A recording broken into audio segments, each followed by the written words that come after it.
Nada era sencillo en España en el año 1936. Para ilustrar la complejidad de lo que ocurrió durante el proceso de la Guerra Civil van a ver a continuación imágenes insólitas que se grabaron tanto en Gijón como en Oviedo en los tiempos en los que los frentes de batalla transcurrían en localizaciones asturianas. Estas imágenes han sido recuperadas, han sido digitalizadas, restauradas por la Universidad de Los Ángeles y por el Instituto Packard en Estados Unidos. En TPA hemos llegado a un acuerdo con la Universidad de Los Ángeles para la edición y la postproducción de las imágenes que van a ver a continuación. Este es el relato. Meine Arbeit für richtig hältst, ob du glaubst, dass ich fleißig gewesen bin, dass ich gearbeitet habe, dass ich mich in diesen Jahren für dich eingesetzt habe, dass ich anständig meine Zeit verwendet habe im Dienste meines Volkes. Gib du jetzt deine Stimme ab. Wenn ja, dann tritt für mich ein, so wie ich für dich eingetreten bin. Fue durante los últimos días de 1941. Adolf Hitler decide llevar más allá el uso del terror como instrumento de sometimiento. Hitler firmó el decreto Nacht und Nebel, Noche y Niebla. Se autorizaba el encarcelamiento y asesinato de cualquier enemigo del Tercer Reich en los territorios ocupados por Alemania. Al amparo de las tinieblas se permitieron crímenes contra la humanidad. Los detenidos no eran ejecutados inmediatamente. Se les transportaba secretamente a Alemania, donde desaparecían para siempre, sin dejar rastro. Ein Sowjetzeichen soll er vor sich hertragen und wir werden in unserem Zeichen wieder siegen. El decreto Noche y Niebla se firmó meses después del inicio de la llamada Operación Barbarroja, la invasión nazi de la Unión Soviética. El ejército de Hitler se desdoblaba. Los partisanos de los países ocupados redoblaron entonces los ataques a los nazis, especialmente en Francia, donde muchos españoles participaron activamente en la resistencia. Hitler quería terminar con la insurgencia, pero también con los símbolos. No quería mártires. Con el decreto se cometieron miles de asesinatos entre la noche y la niebla, buscando el silencio. En la noche y en la niebla, una expresión que Hitler tomó de un pasaje del Oro del Rin, la ópera de Richard Wagner. Die Jugend ist uns verschrieben und verfallen mit Leib und mit Schwert. Durante los juicios de Nuremberg, el mariscal Keitel admitió que el procedimiento Noche y Niebla fue de las peores atrocidades que cometieron. Las sentencias sin defensa no se anotaban en los diarios oficiales del Tercer Reich. Las tumbas de los ejecutados no podían tener inscripciones. Sus familiares nunca sabrían nada. Hermann Göring, además de comandante supremo de la Luftwaffe, fue el fundador de la temida Gestapo. Wilhelm Göring. Göring, who, like all the others, is to plead not guilty, decides this is a time for speech-making. Bevor ich die Frage des Gerichtshofes beantworte. El Tribunal Militar Internacional lo halló culpable de una lista inabarcable de crímenes. Fue condenado a la horca. Göring murió en la prisión de Nuremberg el 15 de octubre de 1946. Murió la noche antes de su ejecución. Ingirió una cápsula de cianuro. ¿Cómo obtuvo Göring la cápsula? Eso aún sigue siendo un enigma. 10 años antes, pocos podían imaginar lo que estaba a punto de suceder.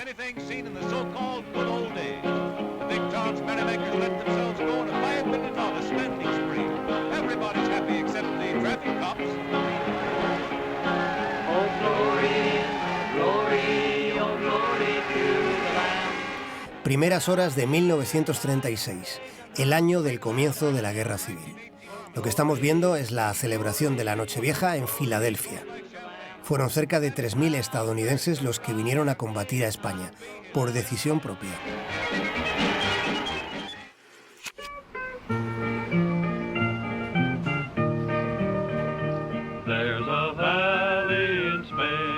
En su discurso Paz, Piedad y Perdón, el presidente de la República, Manuel Azaña, dijo: no es una guerra contra el gobierno, ni siquiera contra un sistema político. Es una guerra contra la nación española. No la ganará nadie, la perderá España entera. Entre el 36 y el 39, un gobierno recién elegido, laico, republicano, Con el apoyo de la mayoría de los trabajadores e intelectuales, combatió contra un ejército profesional con el respaldo de la Iglesia Católica, los terratenientes y sobre todo la Alemania nazi y la Italia fascista. La República recibiría armas soviéticas y el refuerzo de 40.000 voluntarios integrados en las brigadas internacionales. Los brigadistas vinieron a jugarse la existencia por una causa moral y unos 5.000 murieron. El escritor George Orwell luchó en las milicias y vio de cerca el rostro del fascismo, también las miserias del sectarismo dentro de la izquierda.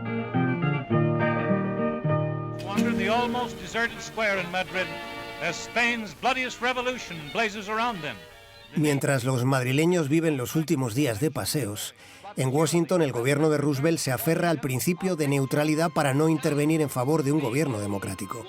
Roosevelt teme las tensiones internas que en la política estadounidense podría tener el posicionamiento a favor de Madrid.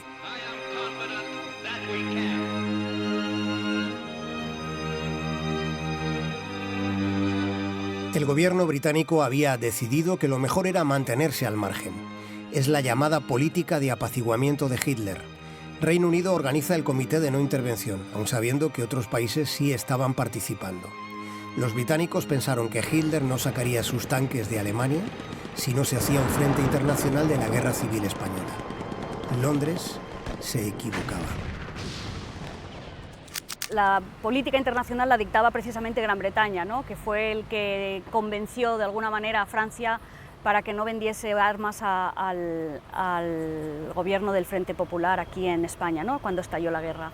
Se creó este comité de no intervención y bueno, con ese comité de no intervención, que en realidad siempre fue papel mojado desde el principio, era más que nada una fachada para hacer ver al mundo que no había intervención internacional en la guerra civil.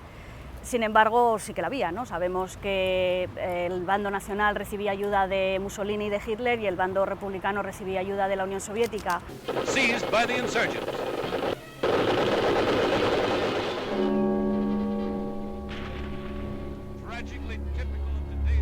En ese momento, el que estallase esa guerra civil en España, pues fueron muy malas noticias para el resto de Europa. Fue en realidad el principio de la Segunda Guerra Mundial. Irún cae en manos nacionales el 5 de septiembre, San Sebastián el día 13. Francia empieza a recibir refugiados. Desde Sevilla, el general Queipo de Llano organiza la represión. Es un exterminio sistemático de los vencidos, aunque no estuvieran armados. Se ejecuta a campesinos, sindicalistas, maestros, funcionarios o simplemente sospechosos de simpatizar con la República. Bajo su mando, 50.000 personas son asesinadas en Andalucía.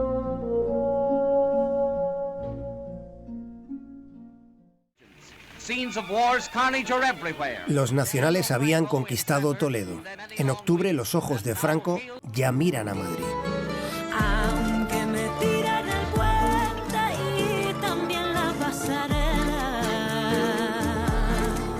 3 meses después del inicio de la guerra se forma la primera brigada mixta del Ejército Popular de la República.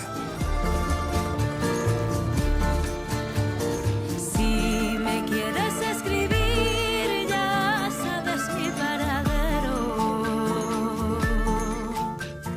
Si me quieres escribir, ya sabes mi paradero.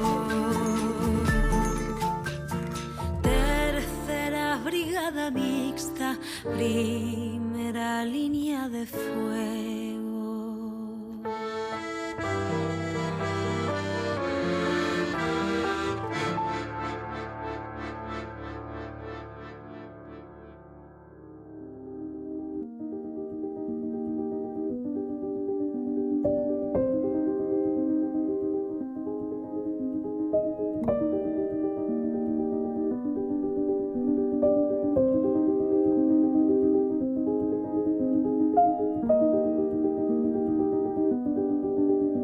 Para la República, recuperar Oviedo se convierte en una prioridad estratégica.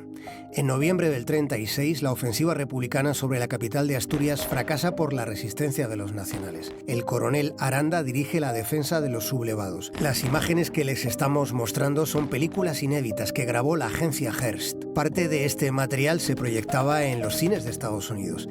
El Archivo de Cine y Televisión de la Universidad de California y el Instituto de Humanidades Packard han digitalizado centenares de rollos fílmicos de la Guerra Civil. Pero hay más, hay muchísimo más. I'm very glad to have won my 3 events in the games here at Berlin. It's been the first time since 1924, about 12 years ago, and I'm very proud to have won. Wonderful competition here, a wonderful stadium, and a wonderful crowd, and the days has been very nice. And the people here in Germany have been very nice to me, and I'm very glad to display my talent here. Thank you. Hay filmaciones hechas en todo el mundo. Los carretes documentan los acontecimientos de su tiempo, entre 1929 y 1967. Todo este contenido, miles de metros de película, estuvo guardado hasta que en 2016 la Universidad de California y el Instituto Packard llegaron a un acuerdo para recuperarlo, con un propósito divulgativo. Ahora está a disposición del mundo entero en la página newsreels.net.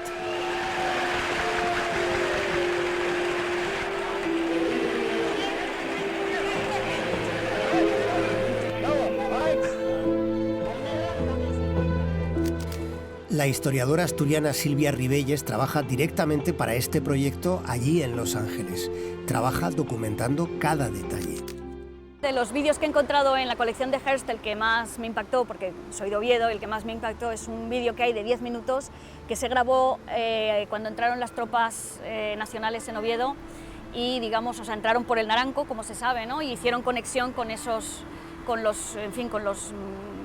las tropas de Aranda que estaban aquí defendiendo la ciudad, ¿no? Y estaban rodeados por el ejército republicano, y cómo llegan esos convoys y entran precisamente en esta plaza, entran por esta misma calle, se ve este edificio que está a nuestras espaldas, este edificio blanco en construcción, se ve el Teatro Campo Amor completamente volado y destrozado, unos negocios que había aquí, pues el antiguo emplazamiento de La Paloma, del bar La Paloma, ¿no? Que ahora está una bocacalle de la calle Uría, una confitería, la Confitería España, se ve la población acudiendo a los camiones en busca de víveres, ¿no? Y de, en fin, muy contentos, que se ven serpentinas, ¿no? Que lanzan a esas tropas que entran trayendo alimentos, ¿no? Y hay, además de esas escenas que están grabadas en esta misma plaza, irreconocible prácticamente, bueno, yo la reconocí porque soy de Oviedo, pero en fin es difícil de conocer, se ven los árboles del campo de San Francisco y también muchos edificios que ya no existen en la calle Argüelles, ¿no? El Cine Celso, también escenas tomadas en la fábrica de armas y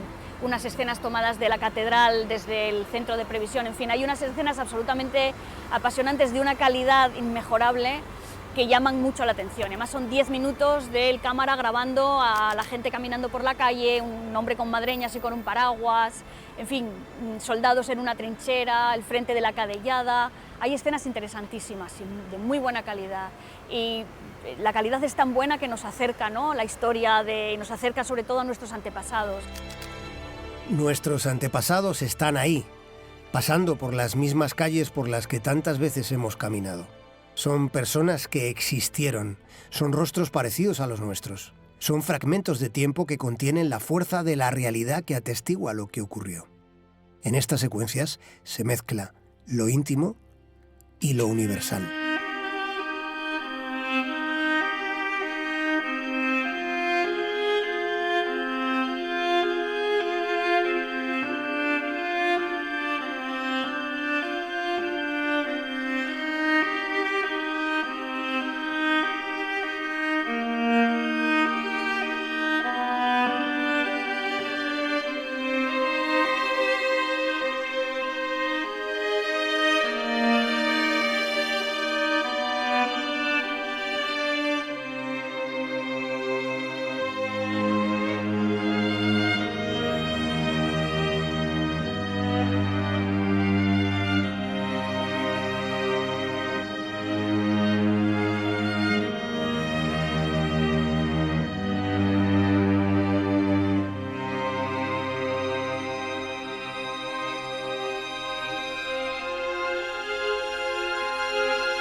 Para mí es como observarles por un agujerito, ¿no? Ver cómo vivían nuestros antepasados hace 90 años, cómo se vestían. Es una cosa muy curiosa que parece una tontería, pero como estas escenas, estas imágenes son tan buenas y son de una calidad tan buena, la higiene bucal inexistente, ¿no? En aquella época, las ropas que llevaban, la gente iba al frente con corbata y de traje, con lo que tenían, de alpargatas, muchísimos hombres de alpargatas, que ahora es una cosa, bueno, impensable, ¿no? Ahora los hombres no llevan alpargatas prácticamente, antes era el calzado, digamos, popular. As General Franco's advancing insurgents consolidate their blood-bought gains and press on to Spain's beleaguered capital. Aviones italianos sobrevuelan Madrid. El frente se sitúa a 4 kilómetros de la capital. Entran en vigor las cartillas de racionamiento para los madrileños.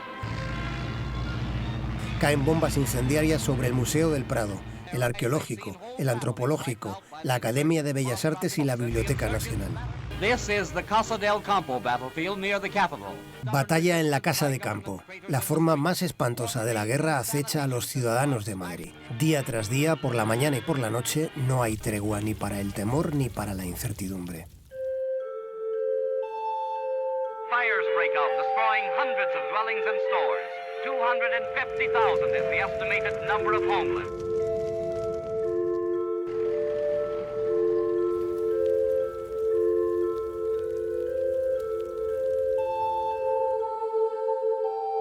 Still they flock to the subway, although many have been killed by the penetration of the huge projectile.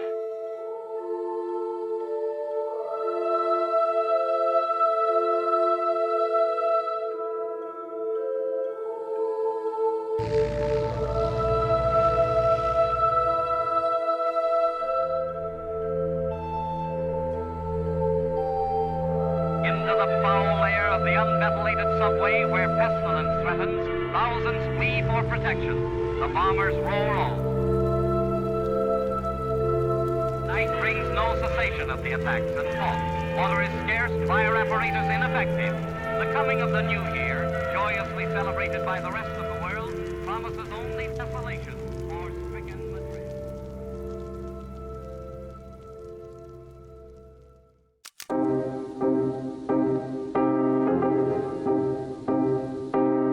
En el 37 todavía se desconocía la magnitud del terror interno establecido por Stalin. Moscú era el único apoyo real para la República Española. Ese año, los comunistas leales al Kremlin en España, en el fragor de la guerra de nuestro país, ganaron influencia en su bando, pero a costa de destruir la unidad antifascista. Franco ya se había nombrado a sí mismo generalísimo. En marzo del 37 recibe a los embajadores de Hitler y Mussolini. Fue en Salamanca. Allí establece el cuartel general de los golpistas. Lo que estamos viendo sucede 2 meses después de la muerte de don Miguel de Unamuno. Arrived Italian Ambassador Cantalupo, this is a moment fraught with the greatest significance. The rebel cause takes new heart. La Legión Cóndor de la Luftwaffe bombardea Guernica. Mueren 800 civiles. Apúnteme usted una escopeta que no tiene llave, cañón ni baqueta. Apúnteme usted, señor escribano. Apúnteme usted, apúnteme usted, apúnteme usted, apúnteme usted, apúnteme usted.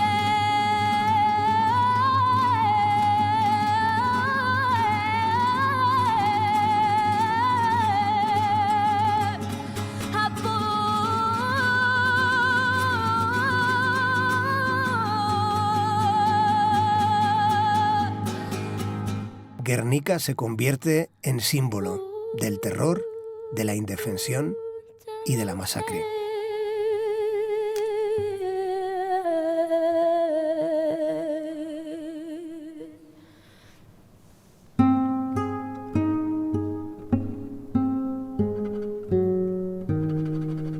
Señor escribano, apúnteme usted, señor escribano. Buildings aflame, death raining from the skies, terror-stricken Bilbao learns what war is at its worst. The named populace seeks refuge, the insurgent attackers almost at the gates. La caída de Bilbao está precedida de fuertes bombardeos.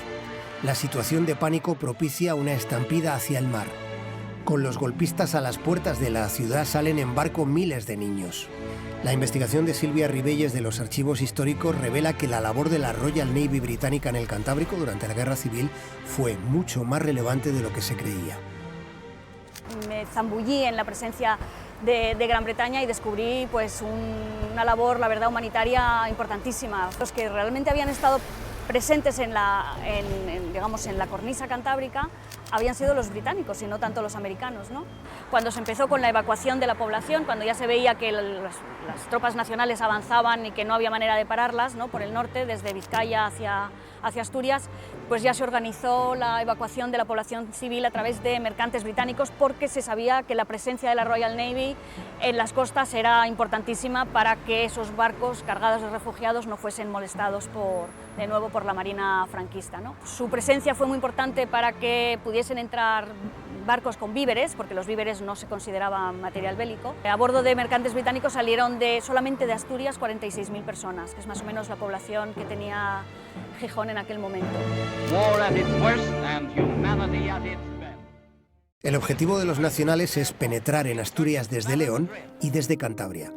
Pola de Gordón, en la montaña leonesa, cerca de Pajares, es el principal acceso terrestre desde el sur a las tierras asturianas. Se estaban organizando las dos grandes ofensivas para ya por fin hacer un movimiento de tenaza, digamos, y hacer caer ya a Gijón.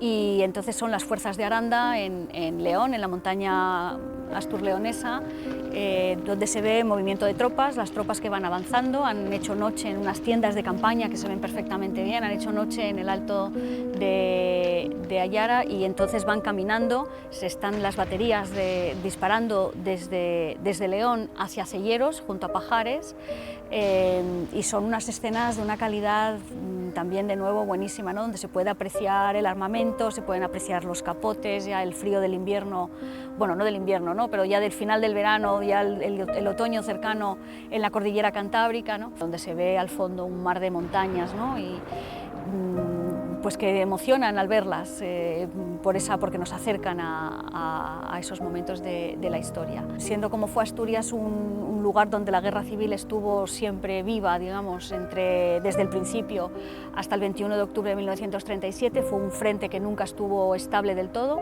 nunca, debido a esa presencia, ¿no? De esa isla nacional con Oviedo, ¿no? Con las fuerzas republicanas intentando tomar ese pequeño reducto y bueno, después ya con la ofensiva que empieza el 1 de septiembre de 1937, pues es un frente que nunca paró. Entonces la historia de la guerra civil en Asturias, desde mi punto de vista, es muy interesante.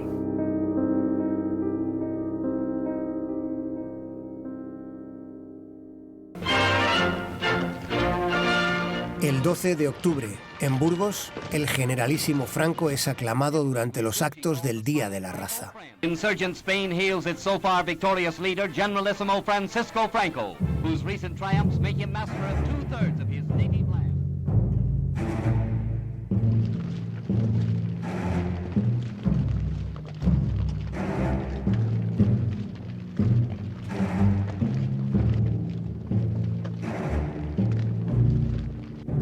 10 fechas después, cae Gijón, el último bastión republicano en el Cantábrico. Cuando entraron las tropas nacionales en Gijón, el cámara también grabó escenas, pues unas niñas asomadas a un balcón, que tal vez esas niñas sigan con vida o alguien reconozca a una madre o a una tía ahí, ¿no?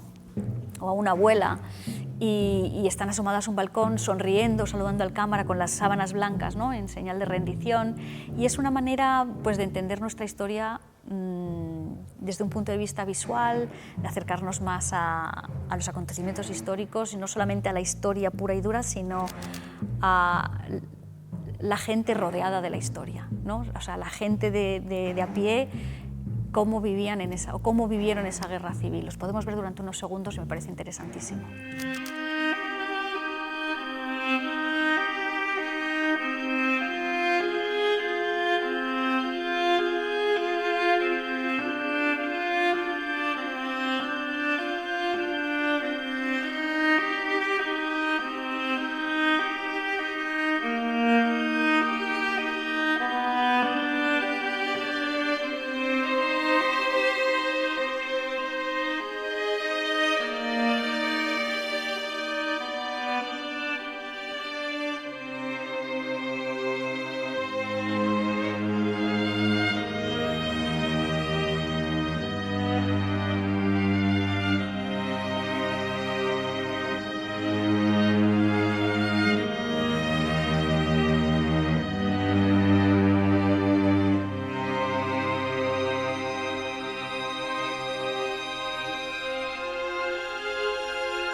El 21 de octubre del 37 sucumbe definitivamente el Frente Norte. Después de que hubiese caído el puerto de Gijón, que ya era el colapso total del Frente Norte, muchos barcos salían a la desesperada. Gijón se había convertido en una ratonera, no se podía escapar por ningún sitio, las montañas, bueno, ya estaba todo tomado, ¿no?, por las tropas nacionales. La única salida era el mar y la gente se echó en embarcaciones de fortuna al mar. Muchos fueron apresados por esa marina nacionalista que estaba esperando fuera del puerto, ¿no?, porque en muchos de esos barcos escapaban oficiales o políticos de cierta relevancia. Y bueno, algunos tuvieron más suerte, como los que iban a bordo de estos buques, de estos pequeños barcos. Uno de ellos, creo recordar, que había salido del Huanco el 21 de octubre, fue rescatado en alta mar el día 26, precisamente por el empeño del comandante de este buque, del HMS Southampton, de seguir buscando buques con refugiados a bordo, porque intuían que podía haber todavía algunos en alta mar perdidos, ¿no?, dispersos por las tempestades y las tormentas. Safe at last. At Southampton, orphans of the storm hail a land of peace.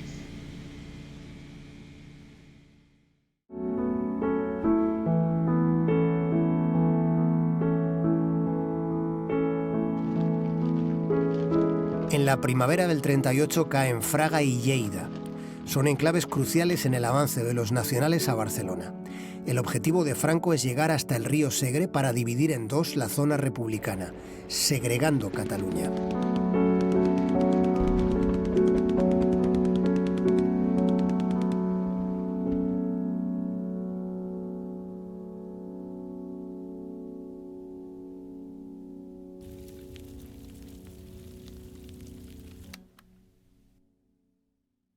Escorted by colorful Moorish lancers, he looks over his new capital for the first time since its fall. El 26 de enero del 39, Barcelona cae en manos de las tropas nacionales. Tras su ocupación, Franco visita la ciudad casi un mes después, con un desfile triunfal, consolidando simbólicamente allí lo que la propaganda franquista llama la liberación de Cataluña. En el 39, el filósofo Albert Camus escribió que en España aprendimos que se puede tener razón y ser vencidos, y que hay veces en las que el coraje no obtiene ninguna recompensa.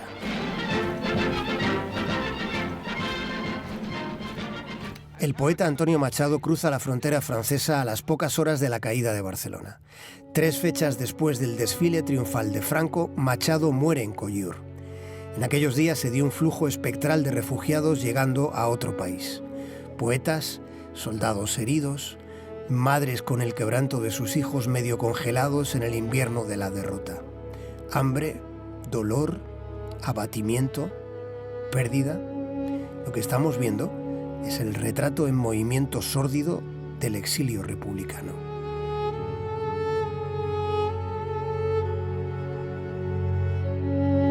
The largest mass flight in Europe since the darkest days of the World War.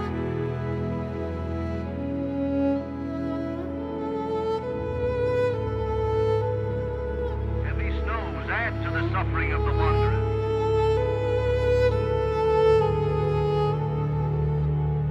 Victims of a twofold terror, war and winter.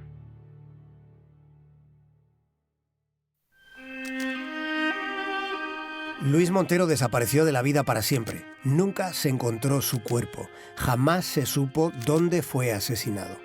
Luis Montero fue capitán de la 4ª División del Ejército Popular de la República. Tras el hundimiento del Frente Norte pasó al exilio cruzando el Bidasoa nadando. Se integró en la resistencia francesa. Fue muy activo atacando a los nazis. Lo detuvieron. Acabó en manos de la Gestapo. Por el decreto Nacht und Nieve, Noche y Niebla, el decreto firmado por Hitler, fue deportado al campo de concentración de Mauthausen. Y allí, cuando no era lo esperable, allí Montero sobrevivió, aunque en Mauthausen murieran 8 de cada 10 españoles recluidos. Luis Montero, alias Sabugo, no desapareció para siempre por el decreto Noche y Niebla. Su orden de ejecución la autorizó Santiago Carrillo. Lo contaremos en el próximo capítulo.